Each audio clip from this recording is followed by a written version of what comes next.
In today's video, I'm going to teach you how to show the toggle panel in Visual Studio Code.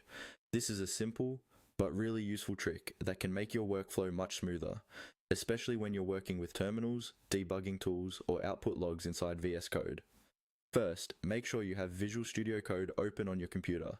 If it's not already running, go ahead and launch the application the way you normally do, either from your desktop, your Start menu, or your Applications folder. Once VS Code is open, wait a moment for your project or workspace to load, so you can clearly see the main editor window. Now, let's talk about the panel itself. The panel is the area that usually appears at the bottom of the screen in Visual Studio Code.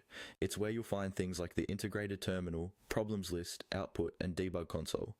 If you don't see this area, it might be hidden, and that's exactly what we're going to fix. One way to show the panel is by using the toggle panel button in the interface. Look toward the upper right area of the VS Code window, near the main editor. You'll see a set of small icons there, usually including options like Split Editor, Layout Controls, and more. Among these is the icon that toggles the panel. When you click this button, the bottom panel will appear if it's hidden, or disappear if it's already visible. Go ahead and click it once, and you should see the panel slide into view at the bottom. Click it again, and it will hide. This is useful when you want to quickly get more vertical space for your code, and then bring the tools back when you need them. Another, often faster, way to do this is by using the keyboard shortcut.